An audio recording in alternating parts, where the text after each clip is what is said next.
स्वागत है आपका आपके अपने YouTube चैनल एडवोकेट दीप लीगल हब में। आज के इस वीडियो में हम बात करेंगे धारा 498A के सारे स्टेजेस के बारे में। स्टार्टिंग से लेकर के लास्ट तक में जो भी प्रोसेस होते हैं, जितने भी स्टेज आते हैं इसमें, उन सारे के बारे में डिटेल से इसके वीडियो में आपको बताया जाएगा। कंप्लेन से लेकर के एक्विटल और सेंटेंस तक का आपको पूरा सारे स्टेजेस में क्या क्या चीजें होती हैं, उन सारी चीजों के बारे में आपको आज के इस वीडियो में जानकारी दी जाएगी। वीडियो को बिना स्किप किए हुए देखिएगा। और अगर आपको ये लगता है कि कहीं पर कुछ छूट गया है या उसके बारे में आपको जानकारी नहीं मिल पाई है या कुछ ऐसा है जो अभी भी क्लियर नहीं हो पाया है, तो आप उसे कमेंट बॉक्स में जरूर पूछ सकते हैं। 498A की जब हम बात करते हैं तो इसमें सबसे पहला स्टेज ये आता है कि सबसे पहला जो फर्स्ट स्टेज होता है वो होता है कंप्लेन का। कंप्लेन कहाँ होती है? CAW सेल में होती है, या महिला थाने में होती है, या परिवार परामर्श केंद्र में होती है। कई सारे ऐसे राज्य हैं, मोस्टली बहुत सारे ऐसे स्टेट हैं जो कि जहां पर पुलिस स्टेशन में कंप्लेन की जाती है और वो कंप्लेन ट्रांसफर कर देते हैं CAW सेल में। तो पहला स्टेज आता है कंप्लेन करने का, जो कि इनमें से किसी भी जगह पर की जाती है। दूसरा स्टेज आता है reconciliation process at CAW cell, मतलब कि CAW सेल के द्वारा रिकंसिलिएशन का या महिला थाने के द्वारा रिकंसिलिएशन का प्रोसेस किया जाता है। ये प्रोसेस क्या होता है? तो इसमें दोनों पार्टीज के बीच में समझौता कराने का प्रयास किया जाता है। इसे हम मीडिएशन भी कहते हैं। बहुत सारे लोग का ये क्वेश्चन होता है कि जो मीडिएशन के लिए बुलाया गया है तो क्या करें। तो अगर आपको मीडिएशन के लिए बुलाया जा रहा है तो आप जरूर वहां जाइए। अगर आप समझौता करना चाहते हैं तो आप समझौता करिए, और अगर आप नहीं करना चाहते तो अपनी बातों के साथ वहां पर जो भी जेन्युइन बातें हैं, किस वजह से आप समझौता नहीं करना चाहते, कौन कौन सी ऐसी बातें हैं जिनमें आपको गलत फंसाया जा रहा है, वो सारी चीजें आप वहां पर क्लियर बता दीजिए। तो मीडिएशन का जो प्रोसेस होता है वो सेकंड प्रोसेस होता है। यहाँ पर ये प्रयास किया जाता है सेल के द्वारा कि दोनों पक्षों के बीच में समझौता हो जाए। इसके बाद भी अगर समझौता नहीं होता तो फिर आता है तीसरा स्टेज। अब तीसरा स्टेज क्या होता है? तो तीसरा स्टेज है FIR का।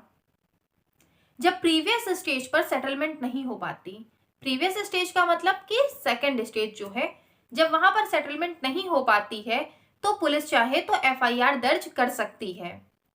ऐसे में पहले पुलिस पूरे मामले को ध्यान से देखती है, पूरे मामलों को पढ़ती है, समझती है और ये ध्यान देती है कि क्या किसी भी तरह का हरासमेंट किया गया है। अगर हरासमेंट किया गया है और पुलिस को लगता है कि FIR दर्ज करनी चाहिए तो पुलिस FIR दर्ज कर लेती है, पुलिस FIR को नोट कर लेती है। यहां पर हम ये मानकर चलते हैं कि आपको अपने सारे राइट्स पता होंगे अगर आप क्रिमिनल मैटर फेस कर रहे हैं तो उन सारे राइट्स के बारे में यहाँ पर आपको बताने की अभी जरूरत नहीं समझ में आती। लेकिन अगर आपको नहीं पता तो आप कमेंट बॉक्स में आप पूछ सकते हैं, और जरूरत पड़ेगी तो उसके लिए भी अलग से एक वीडियो बना करके आपको बताया जाएगा। तीसरा स्टेज आपका हो गया FIR का। अब FIR हो जाने के बाद जो चौथा स्टेज होता है वो होता है बेल, एंटीसिपेटरी बेल या स्टे ऑन अरेस्ट। आप बेल ले सकते हैं, एंटीसिपेटरी बेल ले सकते हैं, या स्टे ऑन अरेस्ट आप करवा सकते हैं, ले सकते हैं। बहुत सारे ऐसे राज्य आज भी हैं जहां पर अगर धारा 498A और धारा 406 के अंतर्गत मुकदमा किया गया है तो वहां बेल नहीं दी जाती है। लेकिन अरुणेश कुमार के केस के बाद इस तरह के मामलों में बहुत सारे चेंजेस आए हैं और अब बेल मिल जाती है आसानी से। आसानी से का मतलब ये है कि अगर आप अपने फेवर में वहां पर प्रूफ देते हैं। अब बेल आपको ऐसे तो नहीं मिल जाएगी कि आप जाते हैं कोर्ट में, आप बोलते हैं कि आपके खिलाफ गलत आरोप लगाए गए हैं, आपको गलत केस में फंसाया गया है, जो भी केस किया गया है वो गलत है। आपके केवल इतना बोल देने से कोर्ट आपकी बात कभी नहीं मानेगी। ऐसा नहीं होता है कि आप केवल अपनी बात कोर्ट में बोल देते हैं और आपको ये लगता है कि आपको बोल देने भर से बेल मिल जाए, तो ऐसा कभी नहीं होगा। तो आप जो भी बात बोल रहे हैं, जो भी आप चीजें वहां बता रहे हैं, लिख करके आप अपने एप्लीकेशन जो वहां पर लगा रहे हैं, तो उसके साथ साथ उन सारी बातों का सही साबित जो बात करती हैं, उन सारी बातों को उसका प्रूफ भी लगाइए। उसके फेवर में आप चीजें भी लगाइए जिससे कि कोर्ट सहमत हो सके कि हाँ आपको गलत फंसाया गया है और आप बेल लेने के हकदार हैं। तो जब कोर्ट इस बात से सहमत हो जाएगी कि आप बेल लेने के हकदार हैं, तो ऐसे कंडीशन में कभी भी कोर्ट आपको बेल देने से मना नहीं करेगी। तो ये आती है चौथी स्टेज आती है जिसमें बेल, एंटिसिपेटरी बेल या स्टे ऑन ऑर्डर की हम बात करते हैं। बेल जब दिया जाता है तो कुछ ऐसी कंडीशन होती है जो कोर्ट लगा सकती है, जैसे कि आपको अब्रॉड जाने से मना करना। ऐसे में क्या होता है कि आपका पासपोर्ट जब्त कर लिया जाता है। लेकिन अभी हाल में ही 2-3 डिसीजन ऐसे आए हैं जिसके आधार पर आप उनके जजमेंट्स को अगर आप लगा दीजिए तो आपको इस तरह की जो आपके अधिकार हैं उनसे भी नहीं रोका जा सकता है। लेकिन वहां पर भी बहुत सारे ऐसे कंडीशंस होते हैं जो फुलफिल करने होते हैं। इसके बाद जो 5वीं स्टेज आती है वो आती है पुलिस इन्वेस्टिगेशन की। इन्वेस्टिगेशन का सीधा सा मतलब होता है कि साक्ष्य एकत्र करना। पुलिस इन्वेस्टिगेशन का मतलब ही होता है कि कलेक्ट द एविडेंस। इन्वेस्टिगेशन जो किया जा रहा है वो साक्ष्य एकत्रित करने के लिए किया जा रहा है। तो यहां पर आपको क्या करना होगा कि आपके पास जितने भी एविडेंस हैं, जो भी आपको सही साबित करते हैं, आप उन्हें पुलिस के सामने जाकर के पेश कीजिए। आप उनके बारे में पुलिस को बताइए जिससे कि आपके फेवर में मामला बने। आपके पास अगर चीजें हैं जो आपको सही साबित करती हैं तो आप उन चीजों को समझिए कि कौन कौन सी ऐसी चीजें होंगी जो कि आप सही साबित जिनसे हो रहे होंगे, तो उन चीजों को निकालिए। इसके लिए आपको सबसे पहले क्या करना होगा कि जो एफआईआर आपके खिलाफ की गई है उसकी कॉपी आपको फ्री ऑफ कॉस्ट मिलती है, तो आप उस कॉपी को लाइए और उसे आप बहुत ही अच्छे ढंग से पढ़िए, उसकी बारीकियों को समझिए, एक एक पॉइंट्स को पढ़िए, एक एक वर्ड को पढ़िए, एक एक शब्दों को आप पढ़िए और उसमें देखिए। यहां तक कि अगर वहां डेट भी लिखी हुई है, कोई भी डेट अगर लिखी हुई है वहां पर, तो आप उस डेट को भी पढ़िए। उस डेट पर जब आप पढ़ते हैं तो कई बार ऐसी चीजें होती हैं कि बताया गया है कि जो मारपीट की घटना हुई, जैसे एफआईआर में अगर ये लिखवाया गया है कि मारपीट हुई है, अब मारपीट के लिए एक डेट वहां पर मेंशन कर दी गई कि इस डेट पर मारपीट हुई। हो सकता है कि उस डेट पर आप वहां मौजूद ही ना हो। तो अगर आप नहीं मौजूद हैं, आपके पास उस बात का प्रूफ है कि आप तो उस दिन वहां थे ही नहीं, या फिर आपके पास इस बात का प्रूफ है कि उस डेट पर आपके साथ कुछ और भी लोग थे वहां पर, तो आप उन चीजों को जब पकड़ेंगे तो आप वहां पर अपने फेवर में आप सबूत वहां रख सकते हैं। इसीलिए कहा जाता है कि आप सबसे पहले एफआईआर की कॉपी को आप बहुत ही ध्यान से पढ़िए, एक एक छोटे छोटे पॉइंट्स को पढ़िए। इसके लिए आप किसी और पर डिपेंड मत होइए। अगर आपको यह भी लगता है कि आपने अपने केस को एडवोकेट को दे दिया है, तब भी आपकी ये जिम्मेदारी बनती है कि आप खुद को सही साबित करने के लिए आप भी खुद कुछ तो आप प्रयास करिए। तो जब आप उन चीजों को अपने फेवर में आप जब निकालना सीखेंगे और आपको ये लगेगा कि आप कहाँ से अपने लिए सबूत इकट्ठे कर सकते हैं, कहाँ से अपने लिए आप साक्ष्य एकत्रित कर सकते हैं, उन सब चीजों को आप जब ले जाकर के कोर्ट में रखते हैं, पुलिस के सामने रखते हैं, तो केस जो होता है वो आपके फेवर में शिफ्ट हो जाता है। तो ये सारी चीजों को ध्यान में रखिए इस स्टेज पर। पुलिस इन्वेस्टिगेशन की जो स्टेज होती है, 5th स्टेज है ये। इस स्टेज पर आप इन सारी चीजों को ध्यान में रखिए। तो हो सकता है कि आप अपने केस को इसी स्टेज पर आकर के ही आप बहुत वीक कर दें।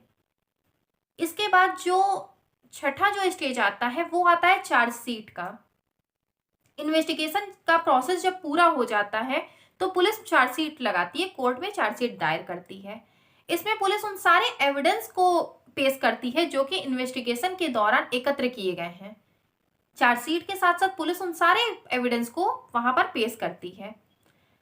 अगर किसी भी तरह का कोई स्टेटमेंट है या सेक्सुअल कोई क्राइम हुआ है, तो उन सारी चीजों को वो वहां पर उसके साथ साथ वो सारी चीजों को वहां पर रखती है। अब जैसे कि सीआरपीसी के सेक्शन 161 के अंतर्गत दिए गए जितने भी गवाहों के स्टेटमेंट रहते हैं वो सारे वहां पर चार्जशीट के साथ पेश किए जाते हैं। अगर सेक्सुअल क्राइम हुआ है तो 164 का स्टेटमेंट वहां पर लगाया जाता है। एक्यूज्ड को उसके बाद फिर क्या होता है कि एक्यूज्ड को समन किया जाता है और उसे चार्जशीट की कॉपी फ्री ऑफ कॉस्ट दी जाती है। जो आपको चार्जशीट की जो कॉपी मिलेगी वो आपको फ्री ऑफ कॉस्ट मिलेगी। उसके लिए आपको किसी भी तरह का कोई भी पेमेंट नहीं करनी है, कोई भी फीस उसके लिए नहीं देनी है। कुछ मामलों में पुलिस इस स्टेज पर फाइनल रिपोर्ट लगा देती है। फाइनल रिपोर्ट पुलिस तब लगाती है जब सभी जितने भी एविडेंस है उनको देखने के बाद पुलिस को ये लगता है कि किसी भी तरह का कोई मामला नहीं बनता है यहाँ पर, तो पुलिस ऐसी स्थिति में फाइनल रिपोर्ट लगा देती है और इसका मतलब ये होता है कि इस तरह का कोई भी क्राइम नहीं हुआ है। इसके बाद जो 7वां स्टेज आता है वो आता है फ्रेमिंग ऑफ चार्जेस या डिस्चार्ज का। अभी तक के जितने भी स्टेज थे वो सारे थे, जितने पुलिस के द्वारा जितने भी चीजें की जा रही थी वो सारे स्टेज उससे संबंधित थे। इसके बाद आपका जो 7वां स्टेज आता है वो आता है फ्रेमिंग ऑफ चार्जेस और डिस्चार्ज या डिस्चार्ज। चार्जशीट को एक्यूज्ड के द्वारा या उनके एडवोकेट के द्वारा अच्छे ढंग से पढ़ लेने के बाद आपको इतना मौका दिया जाता है कि आपके खिलाफ जो भी चार्जेस लगाए गए हैं वो आप या आपके एडवोकेट बहुत ही अच्छे ढंग से पढ़ लें। इसके बाद कोर्ट चार्जेस फ्रेम करती है। जैसे आपसे पूछेगी कि क्या आपके खिलाफ जो भी आरोप लगाए गए हैं वो सब सही हैं। इस स्टेज पर एक्यूज्ड को अगर ये लगता है कि उसके ऊपर जो भी चार्जेस लगाए गए हैं वो उनका कोई भी कारण नहीं है, मतलब आप एक्यूज्ड हैं और आपको ये लगता है कि जो भी चार्जेस लगाए गए हैं उनमें से कोई भी ऐसा चार्ज नहीं है जो कि आपके ऊपर बनता है, या कोई भी एक ऐसा रीजन है जिससे ये लगता है कि चार्ज नहीं बन सकता, तो एक्यूज्ड डिस्चार्ज के लिए मूव कर सकता है। मतलब आप जो हैं वो ऐसे केस में डिस्चार्ज के लिए मूव कर सकते हैं। अगर आपको ये लगता है कि जो भी चार्जेस लगाए गए वो सारे चार्जेस गलत हैं या कोई भी ऐसा रीजन नहीं बनता जिससे आपके ऊपर इस तरह के चार्जेस लगाए जाएं, तो आप डिस्चार्ज के लिए वहां से मूव कर जाएंगे। इसके बाद जो 8वां जो स्टेज आता है, जो 8th स्टेज है, वो है आपका प्रोसिक्यूशन एविडेंस का। सभी क्रिमिनल मामलों में एविडेंस कॉर्नर स्टोन माना जाता है, या हम ये भी कह सकते हैं कि जो एविडेंस होता है वो सबसे ज्यादा निर्णायक का काम करता है। इसीलिए आपसे बार बार कहा जाता है कि आप एविडेंस कलेक्ट करिए, आप अपने फेवर में सबूतों को इकट्ठा करिए। तो धारा 498A के जो हम मोस्टली केसेस देखेंगे, जो हम मोस्टली एविडेंस जो हम देखेंगे वो हम ये देखेंगे कि मौखिक ही होते हैं। जैसे कि गवाहों के बयान, आपके खिलाफ कोई आरोप लगाया गया है, अब आपके आसपास जो लोग रहते हैं, आपके जो रिलेटिव रहते हैं, वो आकर के वहां पे बयान देते हैं, तो वो क्या है, वो गवाहों के बयान है। वो सारी क्या चीजें हैं, वो मौखिक चीजें हैं। तो हम ये देखते हैं कि इस तरह के केसेस में अधिकतर जो एविडेंस होते हैं वो मौखिक होते हैं। उसके बाद फिर क्रॉस एग्जामिनेशन, या इसके अलावा मेडिकल और अदर जो भी एविडेंस होते हैं, जैसे कि अगर मारपीट का आरोप लगाया गया है, आपकी पत्नी ने कहा है कि मारपीट हुई है, मारा गया है उसे, तो यहाँ पर आपकी पत्नी को मेडिकल रिपोर्ट देनी होगी। केवल कह देने से कि मारपीट हुई है ये माना नहीं जा सकता कि मारपीट हुई है, जब तक कि उसकी मेडिकल रिपोर्ट भी उसकी न दी जाए। तो एविडेंस देना पड़ता है, केवल आरोप लगा देने भर से ये नहीं हो जाता कि हाँ आप आरोपी बन गए हैं, जब तक उसके खिलाफ एविडेंस न मिल जाए। तो इस तरह की सारी चीजें क्या होती हैं, एविडेंस मानी जाती हैं, और ये सबसे ज्यादा निर्णायक का काम करती हैं। सबसे पहले पब्लिक प्रोसिक्यूशन विटनेस से पूछते हैं और इसके बाद एक्यूज्ड या उनके वकील उन्हें क्रॉस एग्जामिन करते हैं। मतलब जो पब्लिक प्रोसिक्यूशन होंगे वो विटनेस से पूछेंगे, जो भी चीजें हैं उनको, जो भी उनके क्वेश्चन होंगे वो पूछेंगे। उसके बाद एक्यूज्ड या उनके वकील, एक्यूज्ड या उनके वकील यहाँ इसलिए कह रहे हैं कि इस तरह के केसेस में अगर आप खुद भी चाहें तो अपने केस देख सकते हैं। आप अपने वकील से ये बोल सकते हैं कि आप कोर्ट के सामने आप खुद बहस करना चाहते हैं, तो आप भी बहस कर सकते हैं ऐसे केसेस में। तो एक्यूज्ड या उनके वकील फिर क्रॉस एग्जामिन करते हैं। इसके बाद फिर गवाहों को बुलाए जाने का भी अगर हम देखें तो यहाँ पर कोई भी फिक्स सीक्वेंस नहीं होता है कि कब कौन से गवाहों को बुलाया जाएगा, कभी भी किसी भी गवाह को बुलाया जा सकता है। नॉर्मली जो कंप्लेनेंट होता है, मतलब जिसने कंप्लेन की होती है, उसे सबसे पहले बुलाया जाता है, और जो इन्वेस्टिगेटिंग जो ऑफिसर होता है वो लास्ट विटनेस होता है। मतलब जिसने कंप्लेन की है वो फर्स्ट विटनेस माना जाएगा, और जिसने इन्वेस्टिगेशन की है जिस ऑफिसर ने, वो लास्ट विटनेस माने जाते हैं ऐसे केसेस में। अब इसके बाद फिर जो हमारा 9वां स्टेज आता है वो आता है डिफेंस का, डिफेंस एविडेंस। 8वां हमारा था प्रोसिक्यूशन एविडेंस, इसके बाद हमारा आता है डिफेंस एविडेंस। डिफेंस का मतलब जो बचाव पक्ष है वो। तो जब एक बार प्रोसिक्यूशन एविडेंस ओवर हो जाता है, मतलब जब जो प्रोसिक्यूशन एविडेंस है जब वो एक बार ओवर हो जाता है तो डिफेंस को अपने विटनेस पेश करने की अनुमति दी जाती है। अगर कोई एविडेंस है तो विटनेस के द्वारा फैक्ट को नरेट किया जाता है, मतलब जो भी फैक्ट है उनको क्या किया जाएगा कि उनको क्लियरली उनको अलग अलग तरीके से करके उनको बताया जाएगा, उनके बारे में बताया जाएगा कि हाँ जो चीजें बताई जा रही हैं वो उन चीजों से कितनी अलग हैं। तो जो फैक्ट है उसको नरेट किया जाएगा और फिर पब्लिक प्रोसिक्यूशन को क्रॉस एग्जामिन करता है उनको, मतलब डिफेंस एविडेंस को फिर पब्लिक प्रोसिक्यूशन एग्जामिन करेगा जितने भी आपने फैक्ट वगैरह नरेट किए हैं उनको। तो ये हमारा 8वां स्टेज हो गया। इसके बाद फिर हमारा जो 9वां स्टेज आता है वो आता है कि accused are examined by magistrate.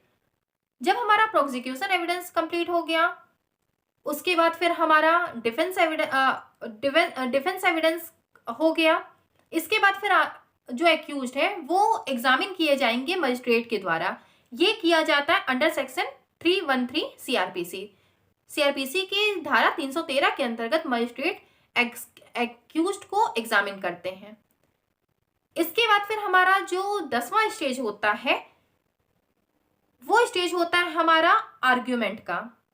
इसके बाद फिर बहस का स्टेज आता है जिसमें कि दोनों पार्टी पब्लिक प्रोसिक्यूटर और एक्यूज्ड के एविडेंस आर्ग्यूमेंट करते हैं और कोर्ट को अपने अपने कारण बताते हैं। इसके बाद लास्ट स्टेज हमारा होता है ऑर्डर या जजमेंट का, जिसमें कि एक्विटल या सेंटेंसिंग होता है। इसका मतलब है कि अगर आपके ऊपर कोर्ट को ये लगता है सारी चीजों को देखने के बाद कोर्ट इस निर्णय पे पहुंचती है कि आपके ऊपर जो भी आरोप लगाए गए हैं वो सारे गलत हैं, तो कोर्ट आपको एक्विट कर देती है। और अगर ये लगता है कि आपके ऊपर वो आरोप सिद्ध होते हैं तो आपको सेंटेंसिंग मतलब कि आपको दंड दिया जाता है। तो ये 498A के पूरे प्रोसेस थे, स्टार्टिंग से लेके कंप्लेन से लेकर के एक्विटल या सेंटेंसिंग तक की सारे प्रोसेस थे, सारे स्टेज थे कि किस किस स्टेज पर क्या क्या होता है, वो सारे आज आपको इस वीडियो के माध्यम से बता दिए गए हैं। उम्मीद करते हैं कि वीडियो में दी गई जानकारी आपको समझ में आई होगी। अगर इसके अलावा भी आपको किसी भी तरह की कोई भी जानकारी चाहिए या आपको धारा 498A से रिलेटेड कुछ और भी बातें आपको पूछनी है तो आप कमेंट में पूछ सकते हैं। वीडियो अच्छा लगा होगा तो लाइक कर दीजिएगा, चैनल पर नए होंगे तो सब्सक्राइब करिएगा और कमेंट बॉक्स में जरूर बताइएगा कि वीडियो में दी गई जानकारी आपके समझ में आई है या नहीं आई है, और इसमें दी गई जानकारी आपके लिए कितनी उपयोगी है ये भी आप कमेंट में जरूर बताइएगा। वीडियो को लास्ट तक देखने के लिए बहुत बहुत धन्यवाद।